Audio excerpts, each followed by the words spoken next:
অমিত শাহর বক্তব্যে চরম অসন্তুষ্ট বাংলাদেশ, দিল্লিকে ঢাকার কড়া প্রতিবাদ। শেখ হাসিনা সহ 25 জনের বিরুদ্ধে ট্রাইব্যুনালে গুমের অভিযোগ, আইন সংশোধনে 8 প্রস্তাব। স্বৈরাচারের দোসররা এখনো ষড়যন্ত্র করছে বললেন তারেক রহমান, সতর্ক থাকার আহ্বান। জাতিসংঘে আলোচনার কেন্দ্রে থাকবেন ডক্টর ইউনূস, উন্নয়ন সহযোগী দেশ ও সংস্থাগুলোর সঙ্গে আরো মজবুত সম্পর্কের আশা। গান গেয়ে নেচে যুবককে পিটিয়ে হত্যা 1 মাসেও তদন্তের অগ্রগতি নেই।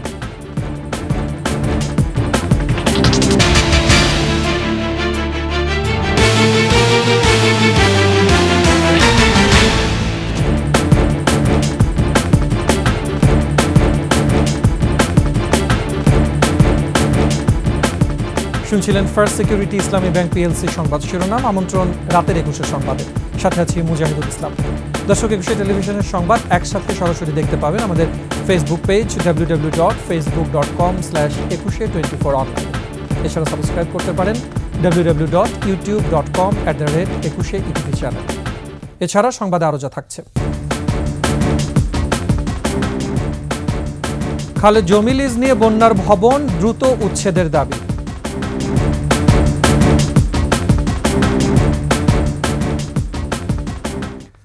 ভারতের কেন্দ্রীয় স্বরাষ্ট্রমন্ত্রী অমিত শাহর বাংলাদেশি অনুপ্রবেশকারীদের উল্টো করে ঝুলিয়ে সোজা করা হবে এমন বক্তব্যের কড়া প্রতিবাদ জানিয়েছে বাংলাদেশ। একই সঙ্গে ভারত সরকারের রাজনৈতিক নেতাদের এ ধরনের আপত্তিকর মন্তব্য থেকে বিরত থাকতে পরামর্শ দিয়েছে ঢাকা।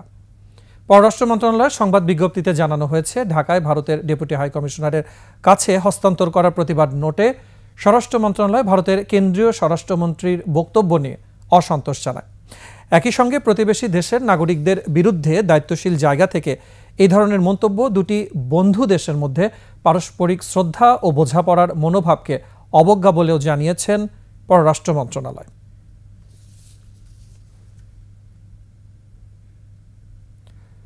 এনামুল কবির নামে এক ব্যবসায়ীকে আওয়ামী লীগ সরকারের আমলে গুম করার অভিযোগ আনা হয়েছে শেখ হাসিনার বিরুদ্ধে। সকালে এই অভিযোগ আন্তর্জাতিক অপরাধ ট্রাইব্যুনালে দাখিল করা হয়। এদিকে ইয়ামিনের মৃত্যুর ঘটনায় শেখ হাসিনার বিরুদ্ধে ট্রাইব্যুনালে আরেকটি অভিযোগ দাখিল করা হয়। বিস্তারিত শাকেরা আরজুর রিপোর্টে। সোমবার আন্তর্জাতিক অপরাধ ট্রাইব্যুনালে এনামুল কবির নামে একজন তরুণ ব্যবসায়ী সাবেক প্রধানমন্ত্রী শেখ হাসিনার বিরুদ্ধে গুমের অভিযোগ আনেন। তিনি বলেন, 2018 সালের 17 নভেম্বর রাজধানীর বাসাবো নিজ বাড়ি থেকে ডিবি পরিচয়ে তাকে তুলে নিয়ে যায়। তৎকালীন ডিবি অফিসার মশিউরের নির্দেশে তাকে তুলে নেওয়া হয়েছে বলেও জানান তিনি। হাত পা বেঁধে তাকে নির্যাতন করা হয়। পরে 26 নভেম্বর তাকে ছেড়ে দেওয়া হয়। 7 দিন পরে সবুজবাগ থানায় একটা জিডি নিয়েছে। এরপরে 10 দিন পরে আমাকে 1 বস্তা বিস্ফোরক দিয়ে রাষ্ট্র বিরোধী কর্মকাণ্ডের সঙ্গে আমি জড়িত এই মর্মে আমাকে একটা মামলা দিয়ে তখন তারা জেল হাজতে পাঠিয়ে দেয়। সে জামাতের কর্মী এনামুল কবির। অতীত সরকারের বিভিন্ন সময়ে যত গুমের ঘটনা হয়েছে, এই পুরো সময়ের মধ্যে সবগুলো গুমের ঘটনার তদন্ত উনি চেয়েছেন এবং বিচারও এখানে প্রার্থনা করেছেন।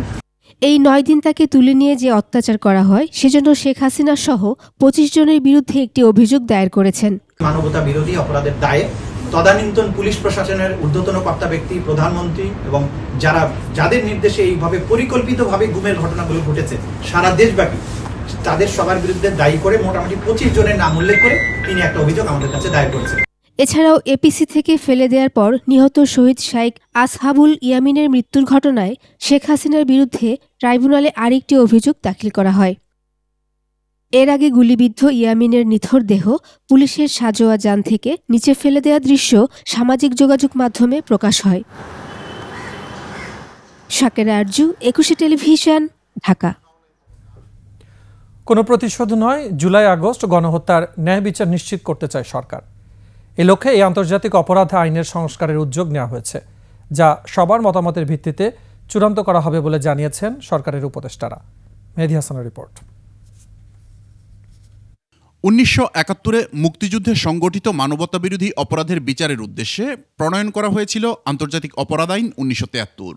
জুলাই আগস্ট অভ্যুত্থানে সংগঠিত মানবতাবিরোধী অপরাধের বিচারও এই আইনের আওতায় করার দাবি ওঠে। এমন পরিস্থিতিতে এ আইনকে যুগোপযোগী করতে এতে 8 দফা সংশোধনীর প্রস্তাব আনা হয়। সব রকমের ডাটা ইনফরমেশন, সিসিটিভি ফুটেজ সবকিছুকে ডিজিটাল সাক্ষ্যে অন্তর্ভুক্ত করা হয়েছে। এর মাধ্যমে অপরাধে জড়িত ব্যক্তির পাশাপাশি সংগঠনকেও বিচারের আওতায় আনার দাবি ওঠে। এমন কোন দল কখনো আসতে পারে যারা ক্ষমতায় থেকে এমন কিছু করলো যাদেরকে ফরএভার ব্যান করার মতো পরিস্থিতি হতে পারে। আমাদের ফ্যাসিস্ট বা নাজি পার্টিগুলোতে যেরকম হয়েছে সেই ধরনের পরিস্থিতিও হতে পারে। আর কোনো শাসক যদি যেন না ভাবে যে আমি এইভাবে করে গণহত্যা চালিয়ে আমি পার পাবো, সেইটার জন্য অ্যাকচুয়ালি জুলাই এবং আগস্টে যা হয়েছে তার অত্যন্ত কড়া শাস্তি হওয়া উচিত।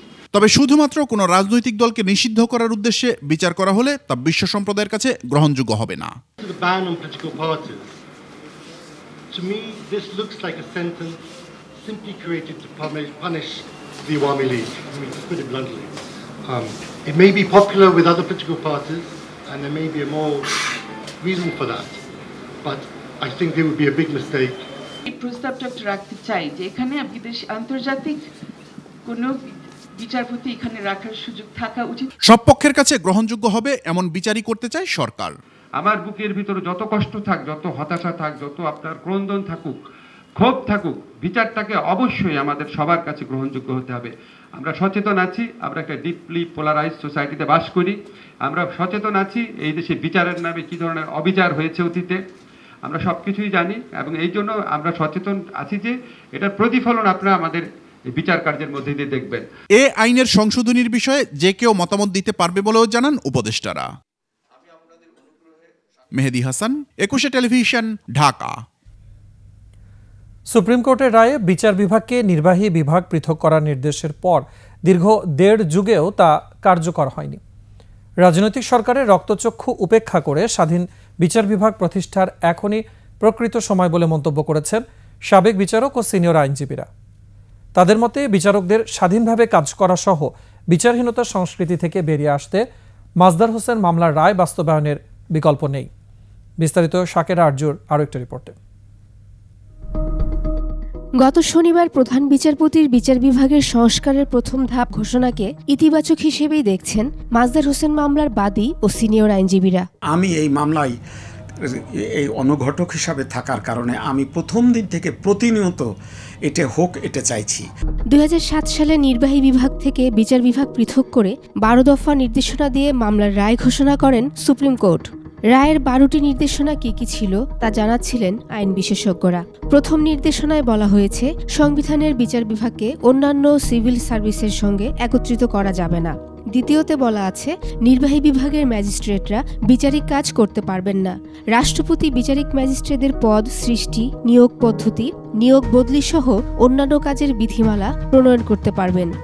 3-এ বলা হয়েছে সব ম্যাজিস্ট্রেটকে একসঙ্গে নিয়োগ দেয়া সংবিধান পরিপন্থী।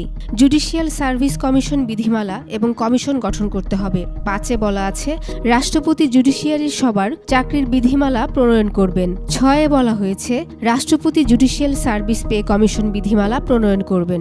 7-এ বলা হয়েছে জুডিশিয়াল ম্যাজিস্ট্রেটদের নিয়ন্ত্রণ করার ক্ষমতা সুপ্রিম কোর্টের থাকবে। 8-এ বলা হয়েছে বিচার বিভাগ এবং জুডিশিয়াল ম্যাজিস্ট্রেট সহ সব বিচারক স্বাধীনভাবে কাজ করবেন। 9-এ বলা হয়েছে নিম্ন আদালতের বার্ষিক বাজেট সুপ্রিম কোর্ট প্রণয়ন এবং বরাদ্দ করবে। এই যে বিচারকদের যথেচ্ছা ব্যবহার অন্যান্য ক্যাডারের মতো, এইটা রাতারাতি বদল হয়ে যাবে। রাজনৈতিক তদবির বা সুপারিশের কোনো মাধ্যম না থাকার কারণে দুর্ভাগ্যজনকভাবে তাদেরকে একটা ইন্টেরিয়র এলাকায় তাদেরকে রাখা হয়েছে। জুডিশিয়াল সার্ভিসের সদস্যরা প্রশাসনিক আদালতের আওতাভুক্ত থাকবেন বলে বলা হয়েছে 10 নম্বর নির্দেশনায়। 11 নম্বর নির্দেশনায় বলা হয়েছে প্রয়োজন হলে পৃথকীকরণ আরও অর্থবহ করতে সংবিধান সংশোধন করা যাবে। এই স্বাধীনতাকে বা পৃথকীকরণকে ফুটফুল করতে হলে যদি সংবিধান সংশোধন করা লাগে তাহলে তা করতে হবে। 12-তে বলা হয়েছে জুডিশিয়ারির সদস্যদের বেতন ভাতা সহ অন্যান্য সুবিধা রাষ্ট্রপতির কাছে সুপারিশ না করা পর্যন্ত সব সুযোগ সুবিধা ভোগ করবেন। শাকেরা আরজু, 21 টেলিভিশন, ঢাকা। স্বৈরাচারের দোসররা যেন আর ফেরার সুযোগ না পায় সেজন্য সবাইকে সতর্ক থাকার পরামর্শ দিয়েছেন বিএনপির ভাইস চেয়ারম্যান তারেক রহমান। দেশ সংস্কারে অন্তর্বর্তী সরকারকে সহযোগিতার কথা জানিয়ে তারেক রহমান বলেন বিএনপি ক্ষমতায় এলে জনগণের প্রত্যাশার প্রতিফল দেয়া হবে। প্রতিনিধি কাজী ইশফাক আহমেদ বাবুর তথ্যচিত্রে ডেস্ক রিপোর্ট। 10 বছর পর কিশোরগঞ্জের পুরাতন স্টেডিয়ামে বিএনপির জনসভা। প্রধান অতিথি হিসেবে ভার্চুয়ালি যুক্ত হন দলটির ভারপ্রাপ্ত চেয়ারম্যান তারেক রহমান। কিশোরগঞ্জের বিভিন্ন এলাকা থেকে আগত প্রিয় ভাই ও বোনেরা, আসসালামু আলাইকুম। তারেক রহমান বলেন, স্বৈরাচারের দোসররা দেশ নিয়ে যাতে আর কোনো ষড়যন্ত্র না করতে পারে সে ব্যাপারে সবাইকে সজাগ থাকতে হবে। স্বৈরাচারের প্রেতাত্মারা বসে নেই, তারা তাদের ষড়যন্ত্রকে অব্যাহত রেখেছে। কাজে প্রিয় ভাই বোনেরা, গণতন্ত্রের পক্ষের সকল রাজনৈতিক দল, গণতন্ত্রের পক্ষের প্রতিটি মানুষকে আজ সতর্ক থাকতে হবে। জনগণের ম্যান্ডেট নিয়ে বিএনপি সরকার গঠন করতে পারলে দেশকে পুনর্গঠন করা হবে বলেও জানান তিনি। জনগণের সমর্থন নিয়ে আগামীতে সরকার গঠন করতে সক্ষম হলে বাংলাদেশের মানুষের প্রত্যাশার যেই বাংলাদেশ, সেই প্রত্যাশার বাংলাদেশ গড়ে তোলার কাজ করবে। তারেক রহমান বলেন, ভোটের মাধ্যমে নির্বাচিত একমাত্র জনগণের সরকারই দেশের উন্নয়ন করতে সক্ষম। জনগণ দ্বারা নির্বাচিত হবে এমন একটি সরকার করতে পারবে, কারণ সেই জনগণের সরকারের বাধ্যবাধকতা থাকবে জনগণের কাছে, জবাবদিহিতা থাকবে জনগণের কাছে। 2014 সালের 12 নভেম্বর কিশোরগঞ্জে জনসভা করেছিলেন বিএনপি চেয়ারপারসন বেগম খালেদা জিয়া। আমরা চাই জাতিকে ঐক্যবদ্ধ করতে। খুরশিদ আল মুকুল, ডেস্ক রিপোর্ট, 21 টেলিভিশন। জাতিসংঘের সাধারণ পরিষদের ৭৯তম অধিবেশনে যোগ দিতে ঢাকা ছেড়েছেন ডক্টর মোহাম্মদ ইউনূস। ভোর 5টার দিকে কাতার এয়ারলাইন্সের একটি ফ্লাইটে 57 জন সফর সঙ্গী নিয়ে হযরত শাহজালাল আন্তর্জাতিক বিমানবন্দর ত্যাগ করেন তিনি। মঙ্গলবার সকালে নিউ ইয়র্কে পৌঁছাবেন ডক্টর ইউনূস। সেখানে তিনি মার্কিন প্রেসিডেন্ট জো বাইডেন ছাড়াও বেশ কয়েকটি দ্বিপক্ষীয় বৈঠকে অংশগ্রহণ করবেন। পাকিস্তানের প্রধানমন্ত্রী শেহবাজ শরীফের সঙ্গে বৈঠক হওয়ার কথা রয়েছে, তবে ভারতের প্রধানমন্ত্রী নরেন্দ্র মোদীর সাথে বৈঠকের সম্ভাবনা নেই বলে জানা গেছে। আগামী 27 সেপ্টেম্বর জাতিসংঘের অধিবেশনে বক্তব্য দিয়ে ঢাকার পথে রওনা হবেন ডক্টর মোহাম্মদ ইউনূস।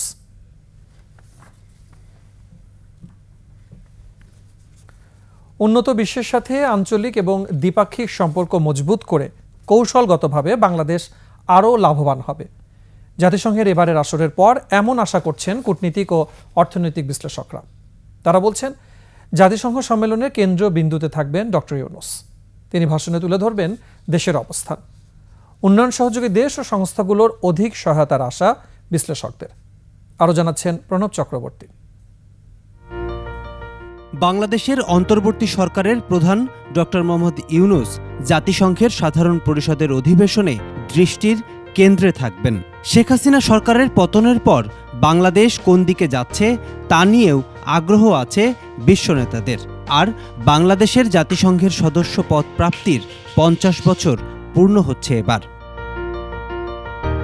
মানবাধিকার ও গণতন্ত্র ইস্যুতে পতিত আওয়ামী লীগ সরকারের সময় যুক্তরাষ্ট্র, ইউরোপীয় ইউনিয়ন সহ পশ্চিমা অনেক দেশের সাথে বাংলাদেশের এক প্রকার টানাপোড়েন তৈরি হয়েছিল। মানবাধিকার সংস্থাগুলোও বাংলাদেশের পরিস্থিতির কড়া সমালোচনা করে আসছিল। এই সম্মেলনকে বাংলাদেশের জন্য ভাবমূর্তি পুনরুদ্ধার ও পশ্চিমা দেশগুলোর সঙ্গে সম্পর্ক উন্নয়নের একটি প্রেক্ষাপট হিসেবে দেখছেন বিশ্লেষকরা। আঞ্চলিক এবং বৈশ্বিক প্রেক্ষাপটে আমাদের জন্য সমর্থন যোগানোর ক্ষেত্রে একটা গুরুত্বপূর্ণ ভূমিকা পালন করতে পারে। এই মুহূর্তে আমরা এখন যে পথরেখায় এগিয়ে যাচ্ছি সেই জায়গায় খানিকটা নিশ্চয়তা আমাদের জন্য আসবে বলে মনে করি। সংস্কার কর্মসূচিগুলোকে শক্তিশালী করতে পারি, উন্নয়ন সহযোগিতা আরও বাড়াতে পারি, আমাদের কৌশলগত অবস্থানকে আরও সুদৃঢ় করতে পারি, এই সুযোগটাও তিনি নিশ্চয়ই তার পক্ষ থেকে কাজে লাগাবেন। জাতিসংঘ সম্মেলনের সাইডলাইন বৈঠক থেকে দেশের টানাপোড়েন কাটিয়ে উন্নয়ন সহযোগীদের সহায়তায় আরও সুযোগ তৈরি হবে বলে মনে করেন বিশ্লেষকরা। বিশ্বব্যাংক তো আমাদের দেশে অন্যতম প্রধান আমাদের উন্নয়ন সহযোগী প্রতিষ্ঠান, তো সেখানে কিভাবে আমরা সেখান থেকে সহায়তা আরও বেশি পেতে পারি। আমাদের বাজেটারি সাপোর্ট এখন আমাদের জন্য খুব গুরুত্বপূর্ণ, তো সহায়তাটা যদি সেই ফর্মে আসে তাহলে ওই টাকাটা ইউজ করার ক্ষেত্রে আমাদের ফ্লেক্সিবিলিটি অনেক বেড়ে যায়। তারপর IMF-এর এখনও পর্যন্ত কিন্তু আরও $3 বিলিয়ন পর্যন্ত তারা সহযোগিতা আমাদেরকে দিতে পারে, তো সেইটা নিয়েও হয়তো আলোচনা হতে পারে।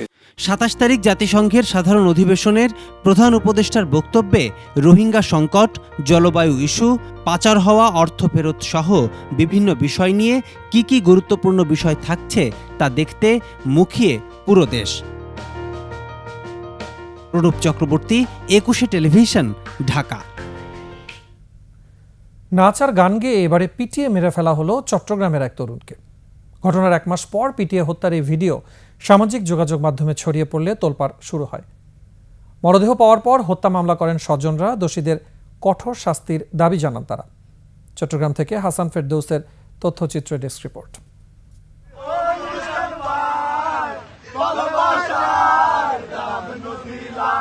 এভাবেই নাচ আর গানের তালে তালে পেটানো হচ্ছে এক যুবককে। 20 সেকেন্ডের ওই ভিডিওতে দেখা যায় নিস্তেজ হয়ে পড়া যুবকের 2 হাত 2 খুঁটির সঙ্গে বেঁধে রাখা হয়েছে, আর তাকে ঘিরে একদল মানুষ গান গাইছে আর নাচছে। পিটিয়ে হত্যার সময় উচ্ছ্বসিত হতে দেখা যায় ঘাতকদের। নির্মম নির্যাতনের শিকার নিহত যুবকের নাম শাহাদাত হোসেন। তার গ্রামের বাড়ি নোয়াখালীর সোনাইমুড়ির নাদনা গ্রামে। শাহাদাত শহরের একটি ফলের দোকানে কাজ করতেন। চট্টগ্রামের বিআরটিসি এলাকার বয়লার কলোনিতে থাকতেন তিনি। গত 14 আগস্ট নগরের প্রবর্তক মোড়ে বেসরকারি একটি হাসপাতালের সামনে থেকে শাহাদাতের মরদেহ উদ্ধার করা হয়। তার এমন নির্মম মৃত্যুতে ক্ষুব্ধ স্বজনরা। ওর বন্ধুরা আমাদের এখানে আসি ওকে দাওয়াত দিয়ে নিয়ে গেছে, আগের দিন নিয়ে গেছে, পরের দিন আমরা লাশ পাইছি। এরকম মার সন্তানের কেন মারবে? এটির একটা বিচার নাই, সুস্থ বিচার নাই দুনিয়াতে। এগুলোর বিচার নাই, এগুলোর বিচার কোনখানে আছে? কোনখানে গেলে পাওয়া যাবে? এরকম কেন মারবে? এরকম মার সন্তান করে কেন মারবে? কি ফেলাইছে ডর আমরা ধরতেছি না। আমরা একটা মানুষ মনে করে আপনারা ধরেন নাই না, এটা কারা ফেলাইছে এটা আমরা বলতে পারছি। প্রাইভেট কার থেকে ফেলে দিয়ে গেছে।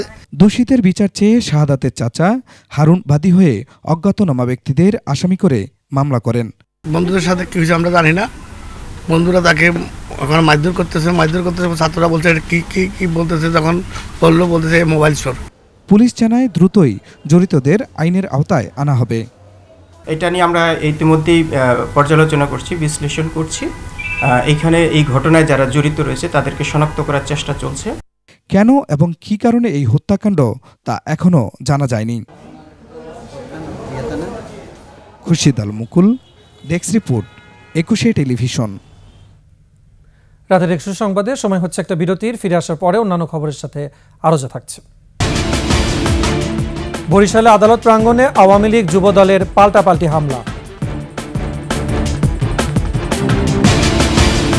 কোনো কাজে আসছে না চট্টগ্রামের এক্সপ্রেসওয়ে নির্মাণ ব্যয় বাড়িয়ে শত শত কোটি টাকা লোপাটের অভিযোগ।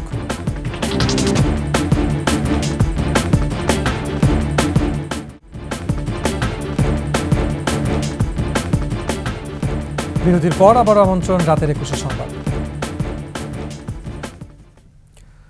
বরিশালে আদালত প্রাঙ্গণে আওয়ামী লীগ ও যুব দলের পাল্টাপাল্টি হামলায় অন্তত 3 জন আহত হয়েছে। দুপুরে সাবেক পানি সম্পদ প্রতিমন্ত্রী জাহিদ ফারুক শামীমকে ঢাকা থেকে বরিশাল আদালতে আনা হবে এই খবরে অনুসারীরা আদালত প্রাঙ্গণে জড়ো হতে থাকে। এরপরই জড়ো হয় যুব দলের নেতাকর্মীরা। তারা জাহিদ ফারুকের গ্রেফতারের খবরে সেখানে মিষ্টি বিতরণও করেন। এক পর্যায়ে আওয়ামী লীগ নেতাকর্মীর উপরে হামলা চালায় যুব দল, পরে পাল্টা হামলা চালায় আওয়ামী লীগ। পরে শামীমকে আদালতে হাজির করা হয়। আদালত তার জামিন আবেদন নাকচ করে জেল হাজতে পাঠানোর নির্দেশ দেন।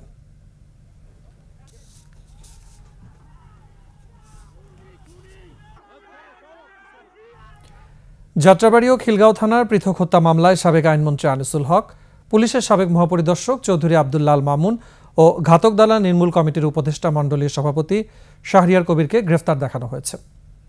ভোরের কাগজ সম্পাদক শ্যামল দত্তকে 7 দিনের রিমান্ড শেষে কারাগারে পাঠিয়েছেন আদালত। খিলগাঁও থানার পুলিশ আনিসুল হক ও চৌধুরী আব্দুল্লাহ আল মামুনকে আদালতে হাজির করে হাফেজ জুবায়ের আহমেদ হত্যা মামলায় গ্রেফতার দেখানোর আবেদন করে। আদালত পুলিশের আবেদন মঞ্জুর করেন। এরপর তাদের কারাগারে পাঠানোর আদেশ দেন আদালত। ৭১-এর ঘাতক দালাল নির্মূল কমিটির উপদেষ্টা মণ্ডলীর সভাপতি শাহরিয়ার কবিরকে যাত্রাবাড়ি থানায় দায়ের হওয়া আরও 2 হত্যা মামলায় গ্রেফতার দেখানো হয়েছে। এ বিষয়ে পুলিশের আবেদনের ওপরে শুনানি করে সোমবার তা মঞ্জুর করেন ঢাকার মহানগর হাকিম। বৈষম্য বিরোধী ছাত্র আন্দোলনের মধ্যে ভাসানটেকে ফজলু হত্যা মামলায় ভোরের কাগজ সম্পাদক শ্যামল দত্তকে 7 দিনের রিমান্ড শেষে কারাগারে পাঠিয়েছে আদালত। শুনানি শেষে এ আদেশ দেন ঢাকা মহানগর হাকিম মাহবুব আহমেদ। ফ্যাসিবাদী শক্তিকে ফিরিয়ে আনতে মব জাস্টিস, মাজার ভাঙচুর সহ দেশে অস্থিতিশীল পরিবেশ তৈরি করা হচ্ছে বলে মন্তব্য করেছেন কবি ও রাষ্ট্রচিন্তক ফরহাদ মজহার। শাহবাগে বৈষম্য বিরোধী গণমাধ্যম আন্দোলনের আয়োজনে মানববন্ধন ও গণপ্রতিরোধ কর্মসূচি পালন করা হয়। গণমাধ্যম ও শিল্পকলা একাডেমি এখনও ফ্যাসিস্ট সরকারের অনুসারীদের নিয়ন্ত্রণে উল্লেখ করে বক্তারা দ্রুত গণমাধ্যম সংস্কারের তাগিদ দেন। এ সময় প্রধান বক্তা কবি ফরহাদ মজহার বলেন, একটি চক্র উস্কানি দিয়ে বিভিন্ন স্থানে মব জাস্টিস ও বিচার বহির্ভূত হত্যাকাণ্ডের ষড়যন্ত্র করছে। তিনি এসব থেকে সবাইকে বিরত থাকার আহ্বান জানান। পাশাপাশি তিনি গণমাধ্যম কর্মীদের সাথে আলোচনা করে দ্রুত গণমাধ্যম নীতি প্রণয়নেরও দাবি জানান।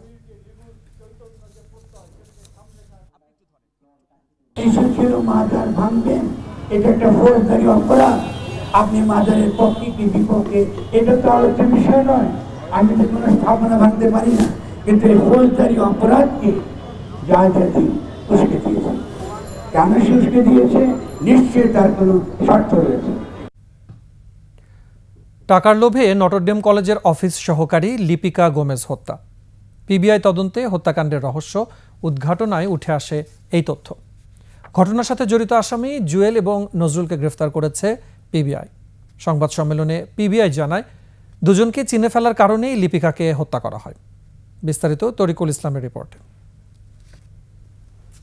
ঢাকার সূত্রপুরে নিজ বাসায় গেল 10 সেপ্টেম্বর হত্যা করা হয় নটরডেম কলেজের অফিস সহকারী লিপিকা গোমেজকে।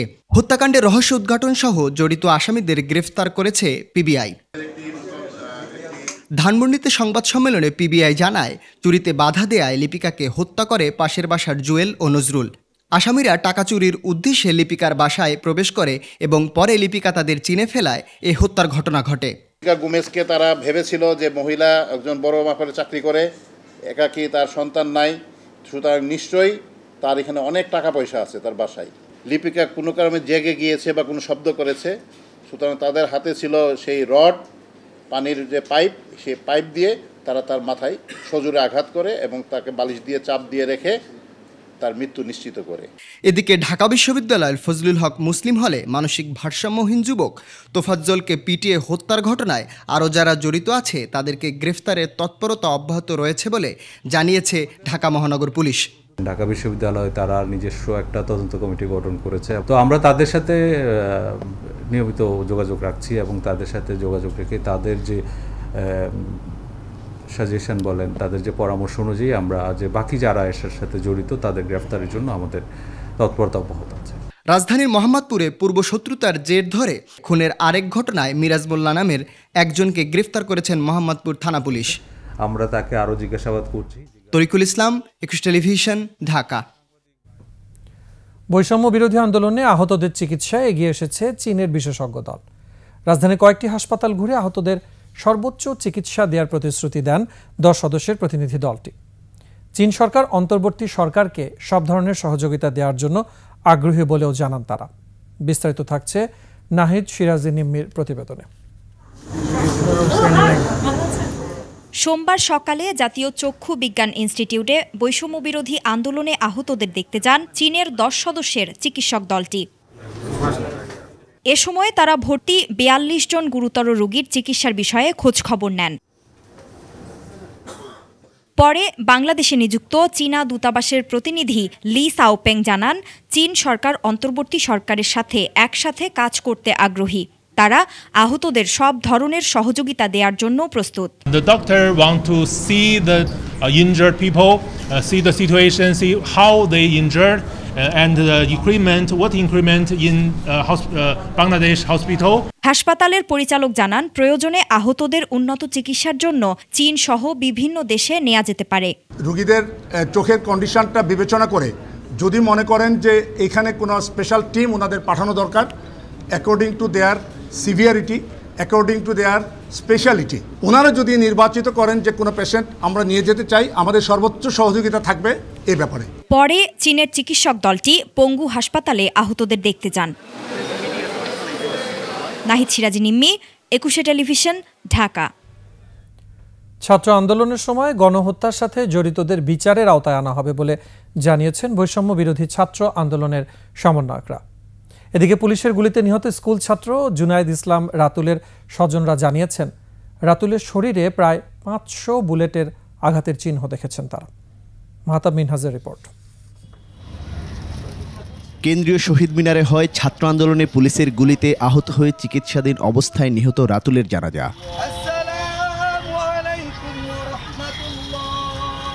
পরে রাতুলের মা ও স্বজনরা জানান ঘটনার ভয়াবহতার কথা।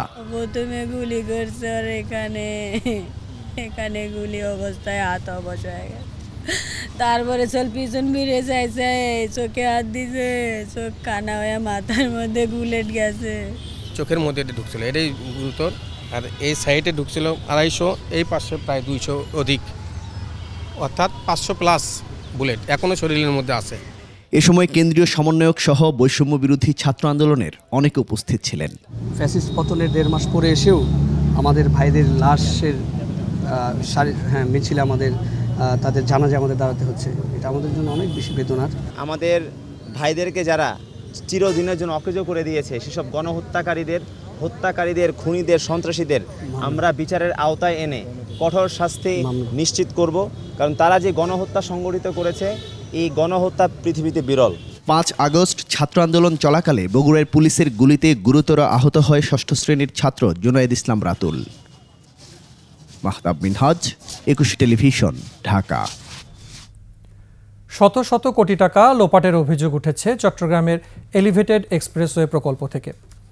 পাশাপাশি এখনও কোনো কাজে আসছে না এক্সপ্রেসওয়েটি। গেল নভেম্বরের উদ্বোধন হলেও পুরো দমে শুরু হয়নি যান চলাচল। দফায় দফায় নকশা পরিবর্তনে ব্যয় বেড়েছে প্রায় 1000 কোটি টাকা। চট্টগ্রাম প্রতিনিধি হাসান ফেরদৌসের তথ্য ও বিপ্লব মজুমদারের ক্যামেরায় ডেস্ক রিপোর্ট।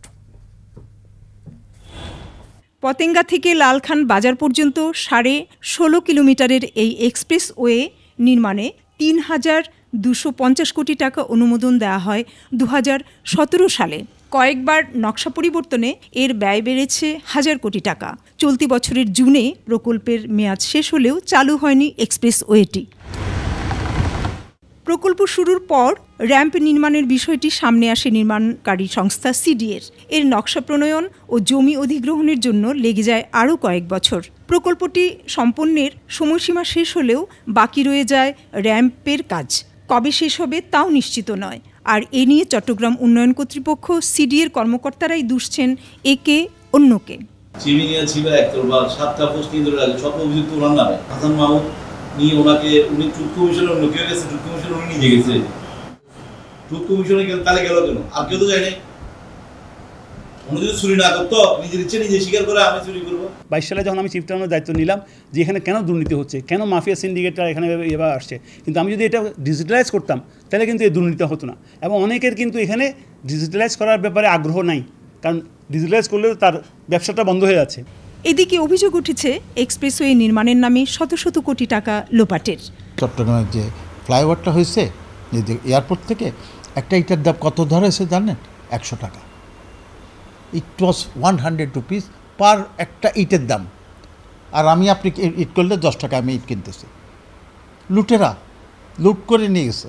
প্রকল্প প্রণয়ন ও বাস্তবায়নে সঠিক পরিকল্পনা না থাকায় ব্যয় যেমন বাড়ে, তেমনি আর্থিক অনিয়মেরও সুযোগ থাকে অনেক বেশি, এমনটাই মন্তব্য কারিগরি বিশেষজ্ঞদের।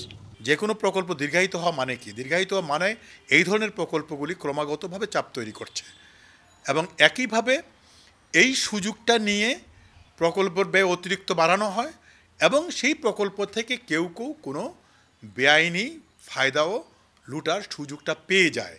গেল 15 বছরে সিডিএর 25টি মেগা প্রকল্পে ব্যয় হয়েছে 18,000 কোটি টাকা, যার অধিকাংশই গেছে সংশ্লিষ্ট কর্মকর্তা সহ মন্ত্রী এমপিদের পকেটে। এই অভিযোগ খোদ সংস্থাটির কর্মকর্তাদের। Banushree Dolly, desk report, 21 television. Bharat থেকে পেয়েছেন পদ্মশ্রী। ক্ষমতাচ্যুত হাসিনা সরকার দিয়েছে স্বাধীনতা পদক। বলছি শেখ পরিবারের অতি ঘনিষ্ঠজন রবীন্দ্রসঙ্গীত শিল্পী রেজওয়ানা চৌধুরী বন্যার কথা। কণ্ঠ তার সুরে ভরা, কিন্তু অন্তর্জুড়ে লোভ আর দখলদারিত্ব। ক্ষমতার কাছাকাছি থেকে নিজেকে সামলাতে পারেননি এই সঙ্গীত শিল্পী। রাজধানীতে খাল দখল করে গড়ে তুলেছেন গানের স্কুল। সঞ্জয় অধিকারের রিপোর্ট। এটি রামচন্দ্রপুর খালের একেবারে মাঝখানে। 15-20 বছর আগেও এখানে পানির প্রবাহ সচল ছিল, কিন্তু ক্ষমতাসীনদের দাপটে সেই খালের অস্তিত্ব আজ বিলীন হয়ে গেছে। খালের একেবারে মাঝখানে গড়ে উঠেছে শিল্পী রেজওয়ানা চৌধুরী বন্যার সঙ্গীত বিদ্যালয় সুরের ধারা। স্কুলটির পাশ দিয়েই একটি নালা দিয়ে খুব সরু ধারায় বয়ে চলেছে পানি। সেখান থেকে মাত্র 50 গজ দূরে গেলেই চোখে পড়ে রামচন্দ্রপুর খালের চিহ্ন। দখলের ধাক্কা সামলে এখনও নিজের অস্তিত্বের জানান দিচ্ছে খালটি। এই খালের জায়গা নাল হিসেবে দেখিয়ে মোহাম্মদপুর বেড়িবাঁধ সংলগ্ন এলাকায় 110% খাল লিজ নেন শিল্পী রেজওয়ানা চৌধুরী বন্যা। সেখানে ইতোমধ্যে গানের স্কুল সুরের ধারার জন্য ভবন নির্মাণ করা হয়েছে। সুরের ধারার ভবন নির্মাণের উদ্বোধন অনুষ্ঠানে উপস্থিত ছিলেন সাবেক প্রধানমন্ত্রী শেখ হাসিনার ছোট বোন শেখ রেহানা, সাবেক আইসিটি প্রতিমন্ত্রী জুনাইদ আহমেদ পলক, ঢাকা উত্তর সিটি কর্পোরেশনের সাবেক মেয়র আতিকুল ইসলাম সহ সরকারের উচ্চ পর্যায়ের অনেক মুখ। ক্ষমতাচ্যুত প্রধানমন্ত্রী শেখ হাসিনা ও তার বোন শেখ রেহানার সঙ্গে রেজওয়ানা চৌধুরী বন্যার বেশ সখ্য ছিল। খালের জমি দখলেও বেগ পেতে হয়নি তাকে। বন্যাকে আমার আন্তরিক শুভেচ্ছা, শুভ জন্মদিন বন্যা। স্থানীয়রা জানান, কয়েক বছর আগেও খালটি বেশ প্রবাহমান ছিল, তবে দখলবাজদের থাবায় এখন সেটি নিশ্চিহ্ন হওয়ার পথে। রাত্রে ফলায় আস্তে আস্তে বটতে ওয়াই মনে করে যে এই জায়গাটা দখল করে বালু টালু ফলায় পরে এই বাড়িটা করা হয়েছে। এই বর্তমানে সরকারি ব্যাপার থেকে আইনা তারা এই যে স্কুল সুরের ধারা নাকি সুরের ধারা কয়, তারা এই যে বড় করে এবারে যে ওয়াল করা ধরলো। পরিবেশবাদীরা বলছেন, খাল কেউ লিজ দিতে পারে না। বন্যা আপার কাছে অনুরোধ জানাচ্ছি, আপনি সঙ্গীত শিক্ষার পাশাপাশি এই শিক্ষাটিও সকলকে দিন, যে পরিবেশ দরকার আমাদের। নিশ্চয়ই আপা এই জায়গা থেকে তার স্কুলটি অন্য কোথাও সরিয়ে নেবেন। শিগগিরই খালের জায়গা দখলমুক্ত করা হবে বলে জানান ঢাকা উত্তর সিটি কর্পোরেশনের এই কর্মকর্তা। এগুলো আবার ক্লিনিং ওয়ার্কে যাব খুব শীঘ্রই, এবং সাথে সাথে যে যারা অবৈধ দখলদার আছে সেটা উচ্ছেদ কার্যক্রম আমরা স্টার্ট করব। খাল দখলদারদের বিরুদ্ধে আইনি ব্যবস্থা নেওয়া হবে বলেও জানান তিনি। খাল বন্ধ করার যে শাস্তি, জেল জরিমানা, সেটা হবে। সঞ্জয় অধিকারী, 21 টেলিভিশন, ঢাকা। রাতের সুসংবাদে সময় হচ্ছে আরও একটা বিরতি। ফিরে আসার পরে অন্যান্য খবরের সাথে আলোচনা থাকছে। লেবাননে হিজবুল্লাহ স্থাপনায় ইসরায়েলে বিমান হামলা, নিহত 250 ছাড়িয়েছে। কানপুরে অনুশীলনের পর সাকিবের বিষয়ে সিদ্ধান্ত জানালো বিসিবি।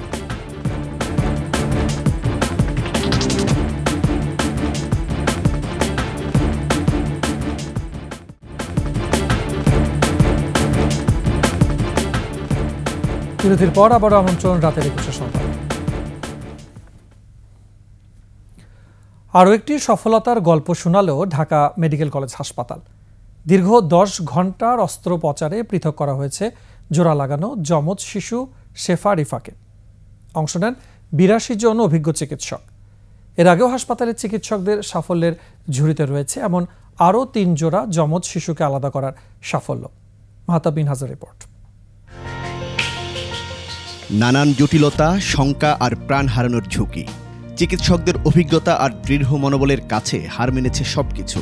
দীর্ঘ 10 ঘন্টার অস্ত্রোপচারে পৃথক করা হয় বুক ও পেট জোড়া লাগানো শিশু শেফা ও রিফাকে। বরগুনার বেতাগী উপজেলার গার্মেন্টস কর্মী বাদশা মিয়া ও গৃহিণী মাহমুদা বেগম দম্পতির মেয়ে শেফা রিফা।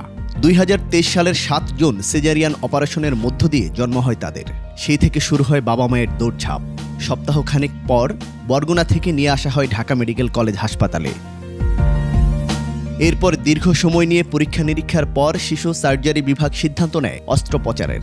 খাদ্যনালী জোড়া লাগানো, লিভারও ছিল একটির সাথে আরেকটি একেবারে মেশানো। এই অপারেশনটা কিন্তু ডে লং ছিল, একদম খুব লম্বা, সকাল থেকে রাত পর্যন্ত ছিল। এটা টিম ওয়ার্ক, সবার এরকম ডেডিকেশন ছাড়া আসলে সম্ভব না। আমরা চাই 2টা বাচ্চাকে সুস্থভাবে সেপারেট করা, কিন্তু সব ক্ষেত্রে আমাদের কিন্তু এটা সাকসেসফুল হতে পারি না। অনেক সময় আমাদের 2টা বাচ্চাকেও লুজ করতে হয়। 10 ঘন্টা ব্যাপী 82 জন ডক্টর এই অপারেশনের সঙ্গে যুক্ত হন। বাদশা ও মাহমুদা দম্পতির দ্বিতীয় সন্তান শেফা রিফা। তাদের জন্মগত জটিলতা দূর হওয়ায় সবার প্রতি কৃতজ্ঞতা জানান তারা। এর আগে 2017 সালে গাইবান্ধার সুন্দরগঞ্জের তোহা, তৌফা ও 2018 সালে পাবনার রাবেয়া রোকেইয়াকে ও 2022 সালে নীলফামারীর জলঢাকার জোড়া লাগানো যমজ শিশু লাবিবা লামিসাকে আলাদা করেন ঢাকা মেডিকেলের চিকিৎসকরা। মাহতাব মিনহাজ, একুশে টেলিভিশন, ঢাকা। পেট্রোবাংলা ও তিতাসের উদ্যোগে কেরানীগঞ্জে প্রায় কয়েকশো অবৈধ গ্যাস সংযোগ বিচ্ছিন্ন করা হয়েছে। সকালে কেরানীগঞ্জের গদাবাগে বেশ কয়েকটি কারখানার অবৈধ সংযোগ বিচ্ছিন্ন করা হয়। অভিযানে নেতৃত্ব দেন ভিজিল্যান্স দক্ষিণের জিএম সেলিম মিয়া। উপস্থিত ছিলেন মেট্রো 2-এর ডিজিএম বিকাশ চন্দ্র সাহা। তারা জানান, অবৈধ গ্যাস সংযোগ রয়েছে এমন প্রতিষ্ঠানগুলো দিনের বেলায় বন্ধ রাখায় তাদের শনাক্ত করতে সমস্যা হচ্ছে।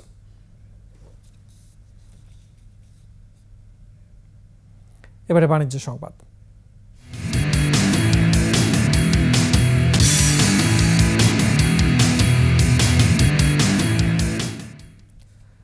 ইনসি ইকো প্লাস সিমেন্ট নিয়ে এলো সমুদ্র তীরবর্তী অঞ্চলের উপযোগী করে দীর্ঘস্থায়ী স্থাপনা নির্মাণের সমাধান।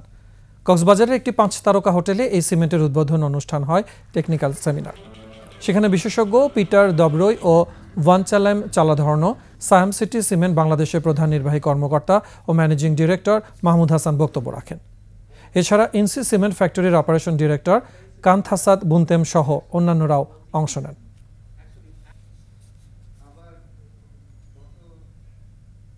এবারে আন্তর্জাতিক সংবাদ।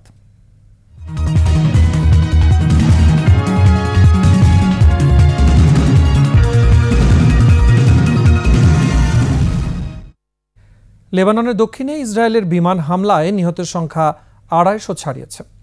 আহত হয়েছে 1000-এর বেশি। প্রাণ বাঁচাতে দক্ষিণ থেকে এখন উত্তরে ছুটেছে হাজার হাজার মানুষ। হামলা আরও তীব্র করার ঘোষণা দিয়েছেন ইসরায়েলের প্রতিরক্ষামন্ত্রী। এদিকে পাল্টা রকেট হামলা শুরু করেছে হিজবুল্লাহ। ভয়াবহ ফল ভোগ করার হুঁশিয়ারি দিয়েছে ইরান। শেষ করছি রাতের 21 সংবাদ। যাবার আগে ফার্স্ট সিকিউরিটি ইসলামী ব্যাংক পিএলসি সংবাদ শিরোনামগুলো জানাবো আরও একবার। অমিত শাহর বক্তব্যে চরম অসন্তুষ্ট বাংলাদেশ, দিল্লিকে ঢাকার কড়া প্রতিবাদ। শেখ হাসিনা সহ 25 জনের বিরুদ্ধে ট্রাইব্যুনালে গুমের অভিযোগ, আইন সংশোধনে 8 প্রস্তাব। স্বৈরাচারের দোসররা এখনো ষড়যন্ত্র করছে বললেন তারেক রহমান, সতর্ক থাকার আহ্বান। জাতিসংঘে আলোচনার কেন্দ্রে থাকবেন ডক্টর ইউনুস, উন্নয়ন সহযোগী দেশ ও সংস্থাগুলোর সঙ্গে আরও মজবুত সম্পর্কের আশা। গান গেয়ে নেচে যুবককে পিটিয়ে হত্যা 1 মাসেও তদন্তের অগ্রগতি নেই।